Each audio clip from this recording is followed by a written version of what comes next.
All right, game number 3 here now, guys, and I want to give a big shout out to Cold Lava, Jimmy Bates, who's been a TL member since 2003, doing that intro song. And when I was getting ready for the TSL cast this morning, I was listening to it on loop for about 3 hours. So just fantastic.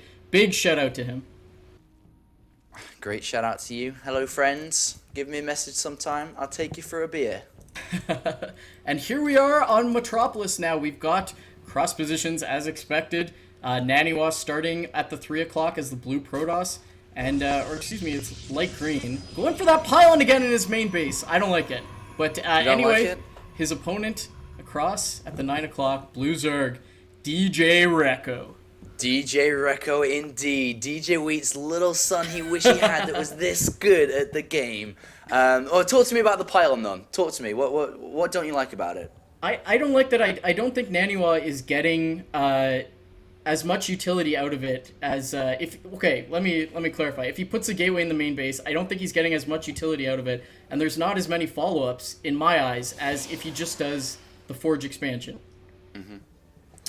Yeah, I mean, he sacrifices a lot by not going for the Forge expansion in terms of getting the upgrades rolling nice and early on, because there are a lot of timings revolving around getting the Forge out early, getting the Twilight Council into +2, into +3, that's something we didn't see. He also sacrifices, of course, economy, but he does have faster tech. In Game 1, I think it worked out really, really well. In map number 2, not so much. I mean, the tech that he opted to go for earlier on was the Stargate, but it didn't really provide as much as he would have hoped for through going for that early on cybernetics core, which is basically the bane of this build. Right. And NaNiwa is actually going for a Nexus first, but it still looks just a little bit off. He starts it with 100 extra minerals, so actually rallying that probe out when he had 400 and waiting for it to walk all the way over there. He's now placed his gateway, got that probe, going to drop another pylon, and then head on over to JonnyREcco's main base. We can see yet again JonnyREcco going for that safe 15 spawning pool expansion. Yeah, 15 pool into 15 hatch. He'll wait until the overlords get into vision to see if there's if it's gateway, if it's a forge, if it's nexus first, and that will kind of tell DJ.REcco whether to go for gas or whether to take an early third base. And those options will help mold the perfect adaptation to how NaNiwa's playing. And so far, as you said in the introduction, I think he's done his homework. Yeah, I would tend to agree with that. NaNiwa now coming forward, going to drop that cybernetic score to block in, and a little bit of a greedy build here, wouldn't you say, Apollo? He's got no defense, chronoing out a Zealot, but he's actually mining double gas already. Yeah, mining double gas already is going to, of course, power through his gas income, which will lead to a lot of different options and different tech trees that NaNiwa can swing from. With the Lings coming out, usually Zerg players don't make more than 2, so it can be risky against some Zerg players, but against like JonnyREcco especially, who's only built 2 Lings every game as well, this is okay to do with. Though the wall-off isn't complete, and that means the Lings can run in. They will take a bit of damage from the Zealot, but they can get into Scout, which is important too, if he decides to go in. But to be honest, he doesn't really need to go in that far, because if you look at it, he can kind of see everything anyway. He knows that there's the Cybernetics core down there, he knows of course the Nexus will be down there, and he already has Overlords in position to dart into the main base if necessary.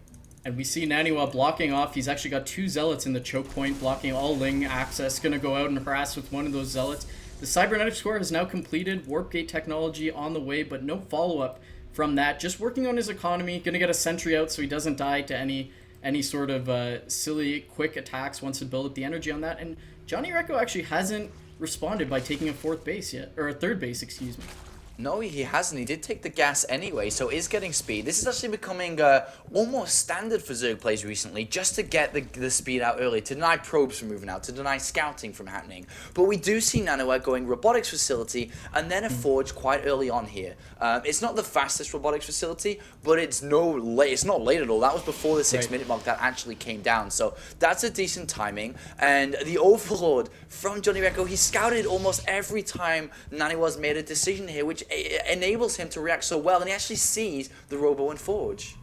And NaNiwa, a little bit nervous here, doesn't want to pull back his sentries to deal with that Overlord in case it's some sort of a bait and a bust comes forward. He wants to keep those sentries forward. That's a strong play. Now he's bringing in a 3rd sentry and the 2nd one from the low ground to take that down. JonnyREcco, bit of a late 3rd base here. I believe it was on 44 supply. Hasn't leaned one direction or the other, but he is dropping those 4 geysers.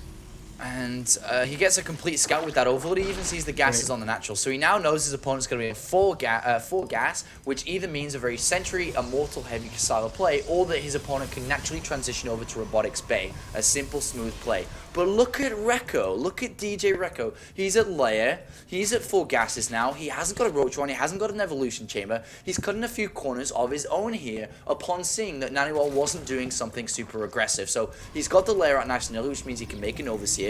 The Roach one and Evolution Chamber comes down, but with 4 gases, I would not be surprised to see some form of tech come out immediately, whether it be the Spire or Infestation Pit. That's something that definitely could happen. Right, and we've seen JonnyREcco go to that Infestation Pit in Game 1 and Game 2. Worked out very well for him. So we'll have to see when this layer completes what he goes for. Dropping a 4th Macro Hatchery. He's got +1 attack finishing. Roach is on the way. Unfortunately, he didn't have his Overlord spread in the southeast. They're all in the northeast. So this Warp Prism flying into the 3rd base full of sentries has gone completely unscouted. And let's see how much damage it can get off, though. It could get a lot of drone kills here, absolutely. But it's been spotted. No, it hasn't been spotted. It's not spotted. Yes, it is spotted. It was spotted by a drone at the last minute. And now NaNiwa deploys them, but how much damage can be dealt? And that looks pretty good so far if he can nail the last force field, which he does. And there we go. Actually, a few Lings getting in there to deal damage, but more importantly, to take up the time of the sentries so they can't focus on the drones. So not a ton of drones killed there. It looks like 7 units have been killed for NaNiwa, and only... How many drones? Only 4 drones. Wow. Yeah, 4 drones, not that much from that, but the investment wasn't that big either. If you think about it, the sentries would have been at home anyway. The Warp Prism is the kind of investment there. And I guess you could say that an Immortal could have been out faster too and so on, but that's okay for NaNiwa just to get a bit of harassment dealt there to the Zerg player while taking his 3rd base. Once again, there's no Twilight Council down yet, so we cannot go into +2, which I think is maybe a mistake here from NaNiwa, who doesn't seem to be playing the best games we've seen so far from him in the last couple of months. But now JonnyREcco is throwing down the double Evolution Chamber, throwing down the Infestation Pit, as he actually had spotted that 3rd Nexus going down. So he knows that there's no 2-base all incoming, and that he is able to start to look into the later stages of this game. Yeah, JonnyREcco scouting this game has been incredible. Actually, this entire series, he's caught the tech in every game, as you mentioned, and goes right in when that 3rd base is about halfway done. He's got the Overseer in the top right, so he'll be able to keep an eye on that. And there's actually a changeling at the natural of NaNiwa, just sitting there, just seeing everything that's going on. Yeah, he doesn't know about it, so that's kind of a little bit shocking there. But on the other hand, we do see the 4th base coming down for JonnyREcco, who will be starting his setup to go to Hive momentarily, with his 2-2 upgrades coming in for his Zerglings and then future Broodlords as well. NaNiwa has still not opted to go for the Twilight Council, so I don't think that's more of a mistake. I think it's more of a decision that he's made not to go for it early on. And we'll have to see how this is going to pan out, because right now he's about approaching the end of +1 armor, and of course will need the Twilight Council now. I'm like, I sound like some guy that's like, I have to see the Twilight Council. I always have to see it, man. Why isn't it there? I need it. Mad about it. Where's the Twilight Council, man? Just give it to me. It's still not there. There's 3 extra gateways coming, chill. There's no Twilight Council. Well, maybe he's going to go for shields. Oh. And look at the supply, actually. Very, very close here. So NaNiwa's found himself with a pretty strong mid-game army and tons of Colossi built into this. Looks like, is he going to wait for a 4th before moving out? No, he's not. He's just pushing out with 3. And a lot of active units here for JonnyREcco swarming around the middle of the map. I'm not sure if he wants a fight here, though. Yeah, but look what's missing from the build this time for JonnyREcco is the Spire. It's only at 60 out of 100, so it's still got 40 more seconds to complete. In the meantime, there is the Zealot attack on this 4th base here. JonnyREcco completely out of position on a big, big map. Oh my god, he's actually not going to get the hatchery. Oh my god. Oh, but wait, here comes the warping.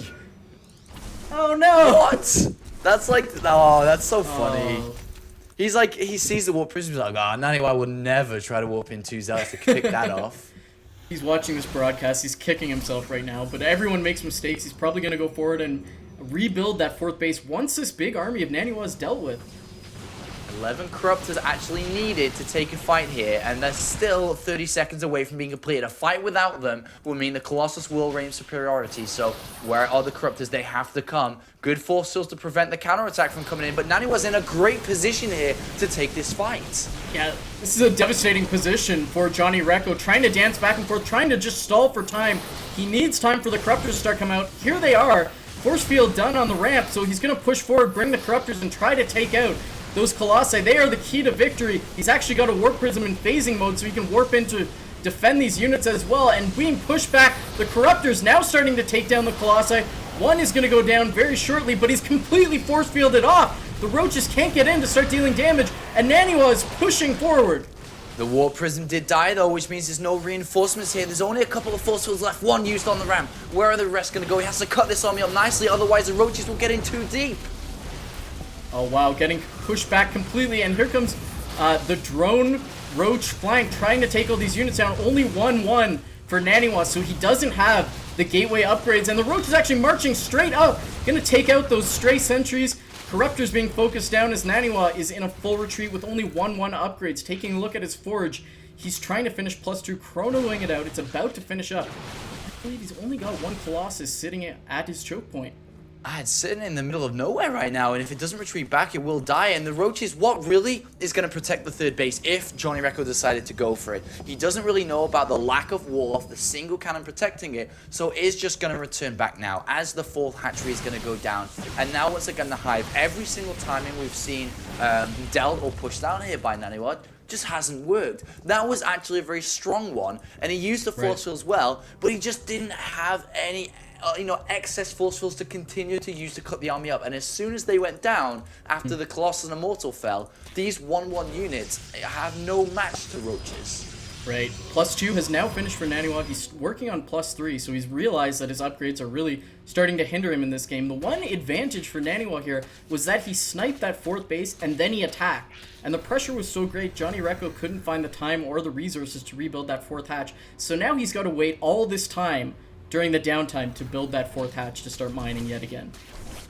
And, that was actually, a mistake from JonnyREcco to even let that hatchery go down. Right. This game could have well been over if that hadn't have fallen. But once again, NaNiwa is getting ready to move out. Just pure Stalker Colossus. Am I watching MC right now? What is going on? 2-1 upgrades. Ideally, would love to have +3. So if he continues to chrono boost that out, this could go quite well for him. But the problem is, look at the defense for JonnyREcco. There's no way he can really bust through this. The Fungals are now out, the Spine Crawls are set up, and once again, the Greatest Spire is seconds away from completing, 60 seconds remaining on that. And if that completes, there's going to be Brutals, there's no Stargate, there's no Fleet Beacon down, and there's only the Stalkers to deal the damage necessary. Right, and it looks like NaNiwa was just set on breaking JonnyREcco and beating him before he gets to Broodlords with this huge defense, as you mentioned. Going to be so difficult. So many Corruptors going to flank in and try to take down these Colossi. One is focused down almost immediately as the Roaches move forward, running away from the force fields. He just needs to stall until this Greater Spire finishes, which is about 10 seconds away. Infestor's now out, but they don't have Fungals with them, and NaNiwa is proceeding to continue to be aggressive here. Yeah, he has to be. He absolutely has to be. But there's no pylon. There's no Warp Prism. I don't know why there's no reinforcements available. He's maxed out, but every unit he loses, they have to be replenished with the money he has in the bank. NaNiwa's opportunity is right now. The Brutals are morphing. There's only a few seconds remaining before it's too late. And NaNiwa trying to drive forward to get towards those cocoons so that he can snipe the Broodlords. There are Fungals available, but the blink forward, focusing on one Broodlord, two Broodlords, they're all going down. The Colossus not being microed properly, but with the majority of the Zerglings focused down by those Colossi, it's now just Roaches against Stalkers. Sentry's able to come in and force field. Only one Broodlord able to finish. No more Fungals left on those Infestors. And it looks like the reinforcements streaming over may not be enough for JonnyREcco. He's been completely punched through. And there's NaNiwa bringing it back in game number 3.